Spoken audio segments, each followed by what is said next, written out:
Hello, everyone. I'm here with my brother Amir, and today we will be asking him some questions regarding his personal finances for our project for the final. Great. Now, how are you doing today?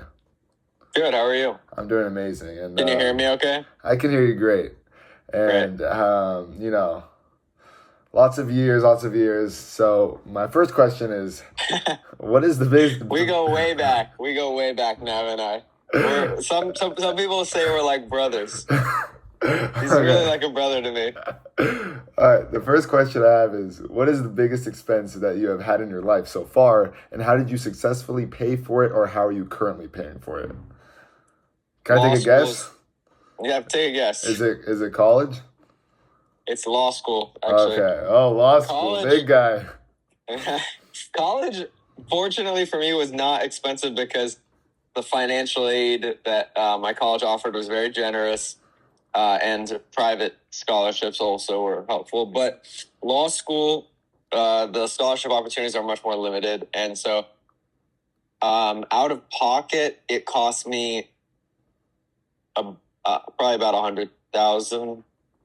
Wow. Maybe more, which is not too bad as far as, law school can cost up to like $300,000-$400,000. But anyway, how did I pay for it? A combination of academic scholarships, financial aid, and I worked during the summers, and Yes. The law firm that I worked for gave me a scholarship as well, and then I used the money that I earned from the law firm also, and I took out loans. So I took out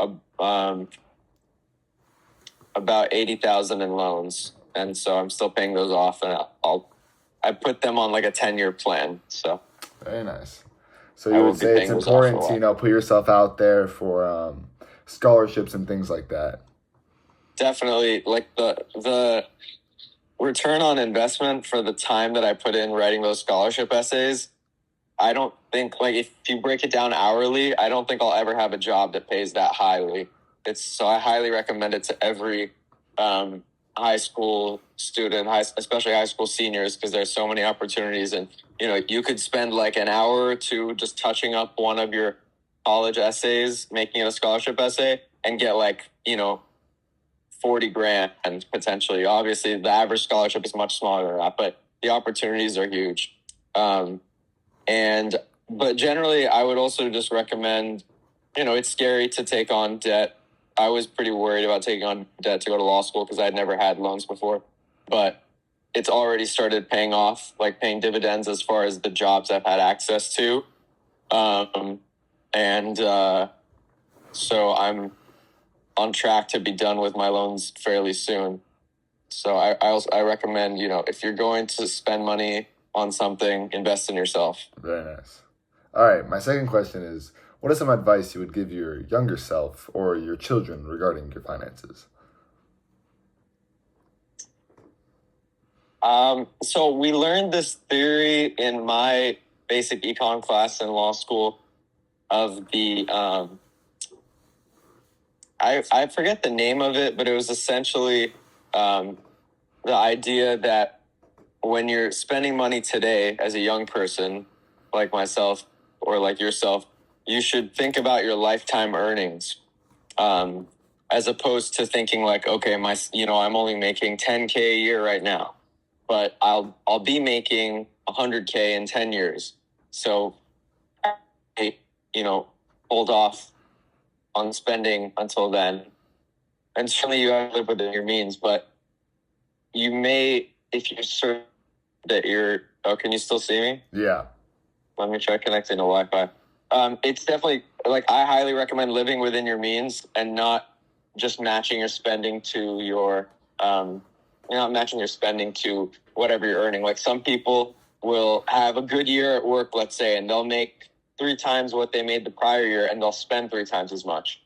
But I would recommend, planning for a rainy day, just live as simply as you can. Live as simply as you can, within reason, as opposed to just going with lifestyle inflation, as some people call it. But then at the same time, something that I wish was that so We, um, and, uh, oh, You cut out big time. okay. You All can right, you're back. essentially, it's okay to spend a little bit less. I mean, to save a little bit less when you're younger because you'll have the opportunity to save more when you're older. So basically, I would say, like, if you're a teenager, for example, don't be fretting about, like, oh, I need to be putting 20% of my earnings into savings because you may just be barely making enough for the necessities to begin with if you're like 18 years old. And so, there's going to be time to save. You can start to save when you're 25 and you'll still be okay. So I would tell myself to not stress much as I did. Okay. Now for my third question, if you could go back in time and redo one financial decision, what would you change and what would you do instead? I held money as cash when I was younger, and going back, I would invest a good portion of that money. So basically, don't be afraid to put your savings into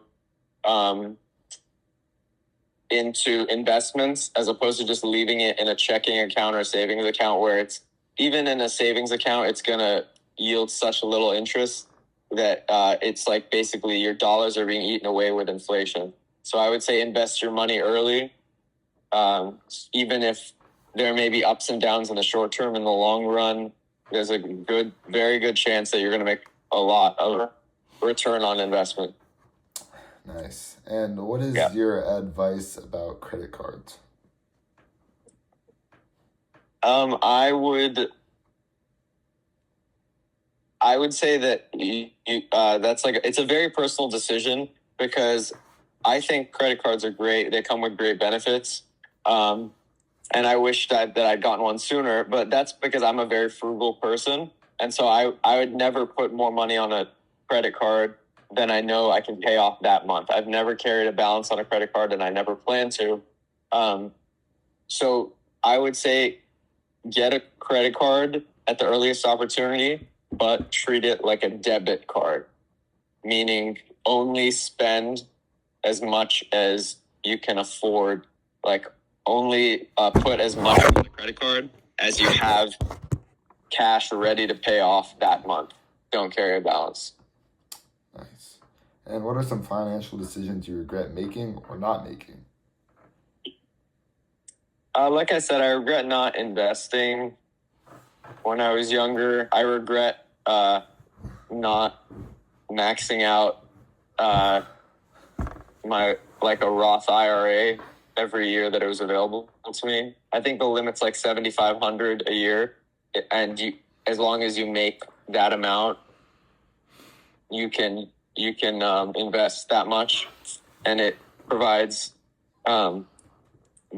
huge tax benefits, and the investment will pay off over time. So essentially, I would say if you have any money that you can put into savings, instead of just putting it into a savings account,